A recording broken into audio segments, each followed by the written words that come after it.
The Twisting Withers by author The Vespers Bell. Find his links below. Aside from the slow and steady hoof falls of the large draft horses against the ancient stone road, or the continuous creaking of the nearly as ancient caravan wagon's wheels, Horace was sure he couldn't hear anything at all. In the fading autumn light, all he could see for miles around were the silhouettes of enormous petrified trees, having stood dead now for centuries but still refusing to fall. Their bark had turned an unnatural and oddly lustrous black, one that seemed almost liquid as it glistened in whatever light happened to gleam off its surface. They seemed more like geysers of oil that had burst forth from the earth, only to freeze in place before a single drop could fall back to the ground, never to melt again. Aside from those forsaken and foreboding trees, the land was desolate and gray, with tendrils of cold and damp mist lazily snaking their way over the hills and through the forest. Nothing grew here, and yet it was said that some twisted creature still lingered, as unable to perish as the accursed trees themselves. The horses seemed oddly unperturbed by their surroundings, however, and Crassus, Horace's elderly traveling companion, casually struck a match to light his long pipe. "Don't go getting too anxious now, laddie," he cautioned, no doubt having noticed how tightly Horace was clutching his blunderbuss. "Silver buckshot ain't cheap. You don't be firing that thing unless it's a matter of life and death, you hear me?" "I hear you, Crassus," Horace nodded, despite not easing his grip on the rifle. "Does silver actually do any good anyway? The things that live out in the Twisting Withers aren't lichens or revenants. I mean, burning lunar caustic in the lamps keeps them at bay, so at the very least they don't care much for the stuff," Crassus replied. "It doesn't kill them because they can't die, which is why the buckshot is so effective. All the little bits of silver shrapnel are next to impossible for them to get out, so they just stay embedded in their flesh, burning away. A few times I've come across one I've shot before, and let me tell you, they were a sorry sight to behold. So long as we're packing, they won't risk an attack, which is why it's so important you don't waste your shot. They're going to try and scare you, get you to shoot off into the dark, and that's when they'll swoop in. You're not going to pull that trigger unless one is at point-blank range. You got that?" "Yes, Crassus, I got it." Horace nodded once again. "You've seen them up close, then?" "Aye, and you'll be getting yourself a nice proper view yourself ere too long, never mind you," Crassus assured him. "And are they what people say they are?" Horace asked tentatively. "Bloody hell would I know. I'm old, not a historian," Crassus scoffed. "But even when I was a young'un, the Twisting Withers had been around since before living memory. Centuries at least. Nothing here but dead trees that won't rot. Nothing living here but things what can't die. Folk blame the Covenhood for the Withers. At least, when there are no witches or clerics in earshot," Horace said softly, looking around as if one of them might be hiding behind a tree trunk or inside their crates. The Covenhood tried to eradicate a heretical cult, and the dark magic that was unleashed desolated everything and everyone inside of a 100-mile stretch. Even after all this time, the land's never healed, and the curse has never lifted. Whatever happened here, it must have been horrid beyond imagine. "Best not to dwell on it," Crassus recommended. "This is just a creepy old road with a few nasties lurking in the shadows. Not so different from 100 other roads in Whitaker. I've made this run plenty of times before, and never ran into anything a shot from this blunderbuss couldn't handle." "But the Twisted," Horace insisted, his head pivoting about as if he feared the mere mention of a name would cause them to appear. "They're twisted. That's all that need be said," Crassus asserted. "But they're twisted men, women, children, creatures. Whatever was living in this place before it became the Withers was twisted by that same dark magic," Horace said. "Utterly ruined, but unable to die. You said this place has been this way since beyond living memory, but they might still remember, somewhere deep down." "Enough. You're here to shoot 'em, not sympathize with them," Crassus ordered. If you want to be making it out of the withers alive, you'll pull that trigger the first clean shot you get. You hear me, lad?" "I hear you, boss, I hear you." Horace nodded with a resigned sigh, returning to his vigil of the ominous forest around them. As the wagon made its way down the long and bumpy road, and the light grew ever fainter, Horace started hearing quick and furtive rustling in the surrounding woods. He could have convinced himself that it was merely the nocturnal movements of the ordinary woodland critters, if only he were in an ordinary woodland. "That's them?" he asked, his hushed whisper as loud as he dared to make it. "Nothing in the twisted withers but the twisted," Crassus nodded. "Don't panic. The lamp's burning strong, and they can see your blunderbuss plain as day. We've got nothing to worry about."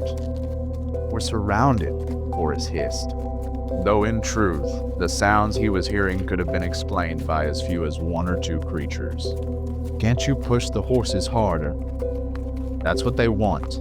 If we go too fast on this old road, we risk toppling over," Crassus replied. "Just keep a cool head now. Don't spook the horses, and don't shoot at a false charge. Don't let them get to you." Horace nodded, and tried to do as he was told. The sounds were sparse and quick, and each time he heard them, he swore he saw something darting by in the distance, or in the corner of his eye. He would catch the briefest of glances of strange shapes gleaming in the harvest moonlight, or pairs of shining eyes glaring at him before vanishing back into the darkness. Pitter-pattering footfalls, or the sounds of claws scratching at tree bark echoed off of unseen hills or ruins. And without warning, a haggard voice broke out into a fit of cackling laughter. "Can they still talk?" Horace whispered. "If we don't listen, it don't matter now, do it," Crassus replied. "You're not helpful at all, you know that?" Horace snapped back. "What am I supposed to do if these things start—" He was abruptly cut off by the sound of a deep, rumbling bellow coming from behind them. He froze nearly solid then, and for the first time since they had started their journey, old Crassus finally seemed perturbed by what was happening. "Oh no, not that one," he muttered. Very slowly, he and Horace leaned outwards and looked back to see what was following them. There, in the forested gloom, lurked a giant of a creature, at least 3 times the height of a man. But its form was so obscured it was impossible to say any more than that. "Is that a troll?" Horace whispered. "It was, or at least I pray it was. But it's twisted now, and that's all that matters," Crassus replied softly. "What do you mean by not that one?" Horace asked. "You've seen this one before?" "A time or two, aye. Many years ago, and many years apart," Crassus replied. "On the odd occasion, it takes a mind to shadow the wagons for a bit. We just need to stay calm, keep moving, and it will lose interest." "The horses can outrun a lumbering behemoth like that, surely?" Horace asked pleadingly. "I already told you. We can't risk going too fast on this miserable road," Crassus said through his teeth. "But if memory serves, there's a decent stretch not too far up ahead. We make it that far, we can leave Tiny back there in the dust. Sound good?" Yeah, sounds good." Horace nodded fervidly, though his eyes remained fixed on the shadowed colossus prowling up behind them. Though it was still merely following them and had not yet given chase, it was gradually gaining ground. As it slowly crept into the light of the lunar caustic lamp, Horace was able to get a better look at the monstrous creature. It moved on all 4s, walking on its knuckles like the beast men of the impenetrable jungles to the south. Its skin was sagging and hung in heavy, uneven folds that seemed to throw it off center and gave it a peculiar limp. Scaly, diseased patches mottled its dull gray hide, and several cancerous masses gave it a horrifically deformed hunched back. Its bulbous head had an enormous dent in its cranium, sporadically dotted by a few stray hairs. A pair of large and askew eye sockets sat utterly empty and void, and Horace presumed that the creature's blindness was the reason for both its hesitancy to attack and its tolerance for the lunar caustic light. It had a snub nose, possibly the remnant of a proper one that had been torn off at some point, and its wide mouth hung open loosely as though there was something wrong with its jaw. It looked to be missing at least half its teeth, and the ones it still had were crooked and festering, erupting out of a substrate of corpse-blue gums. It's malformed. It couldn't possibly run faster than us. Couldn't possibly, Horace whispered. Don't give it a reason to charge before we hit the good stretch of road, and we'll leave it well behind us, Crassus replied.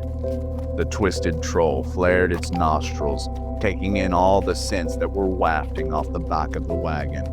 The odor of the horses and the men, of wood and old leather, of burning tobacco and lamp oil. None of these scents were easy to come by in the twisting withers. Whenever the troll happened upon them, it could not help but find them enticing, even if they were always accompanied by a soft, searing sensation against its skin. Crassus, Crassus, Horace whispered hoarsely. Its hide smoldering. Good. That means the lunar caustic lamp's doing its job, Crassus replied. But it's not stopping, Horace pointed out in barely restrained panic.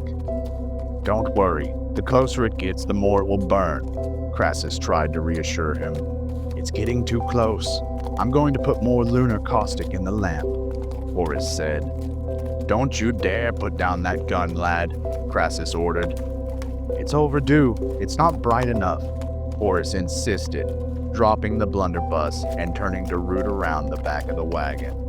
Boy, you pick up that gun right this, Crassus hissed before being cut off by a high-pitched screeching. A twisted creature burst out of the trees and charged the horses, screaming in agony from the lamplight before retreating back into the dark. It had been enough, though. The horses neighed in terror as they broke out into a gallop, thundering down the road at a breakneck speed.